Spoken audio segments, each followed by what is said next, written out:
আজ রবিবার আমার একটি ব্যস্ততম দিন।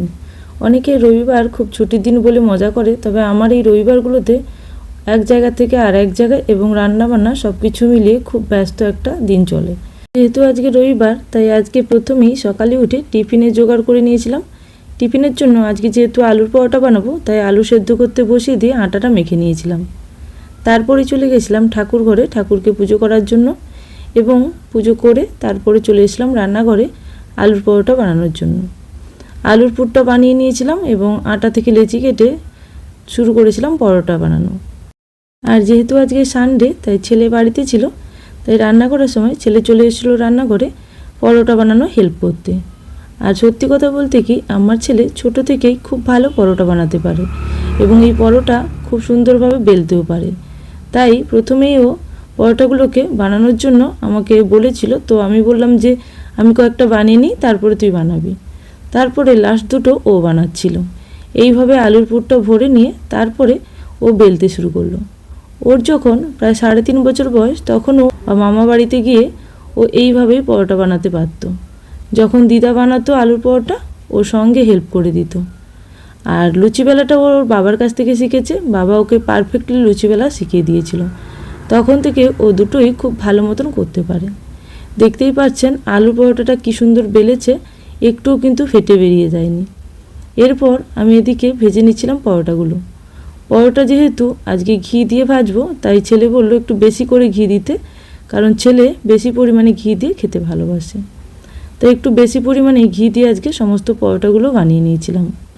পরোটাগুলো বানিয়ে নিয়ে আমি একসঙ্গে এইভাবে সাজিয়ে নিয়েছিলাম। এখানে আমার 6টা পরোটা হয়েছিল।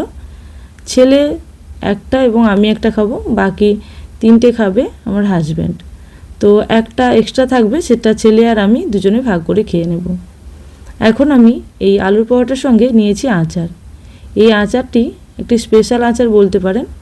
আমার এক বিহারি দিদি এই আচারটি প্রত্যেক বছর বানিয়ে পাঠায় আমাকে। আর এটা আমার হাজব্যান্ডের এবং আমার খুবই ফেভারিট একটি আচার।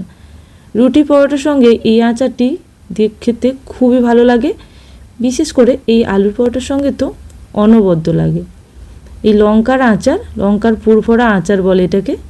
তো যাই হোক, সবাই মিলে টিফিনটা সেরে নিয়ে আজকে এখন চলে যাচ্ছিলাম ছেলের সুইমিং ক্লাসে। ছেলের সুইমিং ক্লাস প্রায় 6টা থেকে 12টা পর্যন্ত চলে। তার মাঝে 1 ঘন্টা যে কোনো টাইমে যেতে পারা যায়। তো আজকে আমি 9টার ব্যাচ ধরতে পারিনি, সাধারণত 9টার ব্যাচই ধরি। আজকে গিয়েছিলাম 10টার ব্যাচে। আর যেহেতু এটা অনেকটাই দূরে, টাউনশিপের মধ্যে হয়, তো আমি তাই বসে থাকি এবং ছেলে এখানে সুইমিং করে। এই সুইমিং পুলটা অনেকটাই বড়। আগে আমি এই সুইমিং পুলে নিয়ে যেতাম না।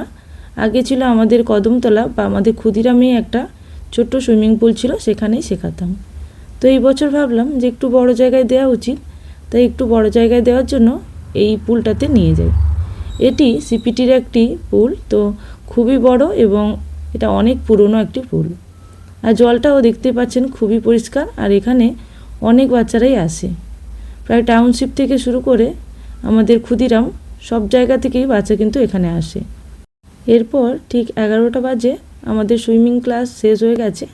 তো এবার আমি বাড়ি ফিরছিলাম। তো ছেলে ইচ্ছে করলো আইসক্রিম খাওয়ার, তো ছেলেকে আইসক্রিম কিনে দিয়ে তারপরে আমরা বাড়ি ফিরলাম। বাড়ি ফেরার সময় রাস্তার মধ্যে দেখতেই পাচ্ছেন খুব সুন্দর একটা প্রাকৃতিক সিন দেখছিলাম। তো এখানে অ্যাকচুয়ালি পুরো টাউনশিপটা জুড়েই কৃষ্ণচূড়া, রাধাচূড়া এবং জারুল ফুলে ভরে গেছে। তাই অনেক দিনের ইচ্ছে ছিল একটি জারুল গাছ থেকে ফুল পাড়ার। তো এখানে আমি দাঁড়িয়ে পড়েছিলাম স্কুটিটাকে স্ট্যান্ড করে দিয়ে, আর ছেলেকে বললাম তুই একটুখানি ভিডিও করে দে, কারণ এই ফুলগুলো দেখতে খুবই অসাধারণ। তাই আমি এই ফুলগুলোকে একটা ডাল পেড়ে নিয়েছিলাম। ফুলগুলো এতটাই সুন্দর দেখতে যে গাছেই এটা সুন্দর লাগে, তো তাও আমি একটা ডালই ভেঙেছিলাম। তারপরে এটাকে নিয়ে গিয়ে বাড়িতে একটি টবের মধ্যে সাজিয়ে রাখবো বলে। তবে এই ফুলগুলো খুব বেশিক্ষণ থাকে না। বাড়ি এসে এটাকে টবের মধ্যে রেখে দিয়েছিলাম, অর্থাৎ একটি জল ভরা পাত্রের মধ্যে রেখে দিয়েছিলাম। আর এদিকে শুরু করে দিয়েছিলাম রান্নাবান্না। যেহেতু আবারও আমাদেরকে ব্যাডমিন্টন ক্লাসে যেতে হবে আজকে, যেহেতু সানডে, তাই রান্না করতে বসিয়ে দিয়েছিলাম। রান্নার মধ্যে এখানে আমি করেছিলাম মাছের টক, আলু ভাজা এবং সঙ্গে বীজ কলার একটি সবজি। তো মাছের টক বানাবো বলে প্রথমেই আমি কড়াইতে সর্ষের তেল দিয়ে মাছগুলোকে ভেজে নিয়েছিলাম। এখানে আমি শোল মাছের টক বানাচ্ছি। আর সঙ্গে নিয়েছি এই ঢ্যাঁড়স এবং কিছুটা কুমড়ো আর আম, এগুলোকে ফোড়ন দিয়ে তারপরে হলুদ এবং লবণ দিয়ে ভেজে নিয়ে এর মধ্যে দিয়ে দিলাম সর্ষে বাটা। আর এখানে যেহেতু আমি 3 জনের জন্য বানাবো, তাই খুব বেশি আমি সর্ষে বাটা দিলাম না, দিলাম নর্মাল জল। এখানে খুব বেশি সর্ষে বাটা দিলে তেতো হয়ে যাবে টকটা, তাই আমি এখানে জলও দিয়ে দিলাম কিছুটা। এবার সবজিগুলোকে ভালো মতো সেদ্ধ হতে দেব। তারপরে যখন সবজিগুলো ভালো মতো সেদ্ধ হবে, মাছটা দিয়ে এবং 2টো কাঁচা লঙ্কা দিয়ে ফুটিয়ে নিয়েছিলাম। এই টকটা আমার এখন রেডি হয়ে গেছে এবং বাকি রান্নাগুলোও মাঝে করে নিয়েছিলাম। এখন আমি এইভাবে আমার ছেলেকে খাবার দিচ্ছি, কারণ 3 জনই একসঙ্গে খাবো। তবে ছেলের জন্য আমি এইভাবে সাজিয়ে প্রত্যেক দিনই দিই। ও এইরকম খেতে খুবই ভালোবাসে, তাই আমি ও যখন স্কুল থেকে আসে এইভাবে সাজিয়ে রেখে দিই, ও সেটা খেয়ে নেয়।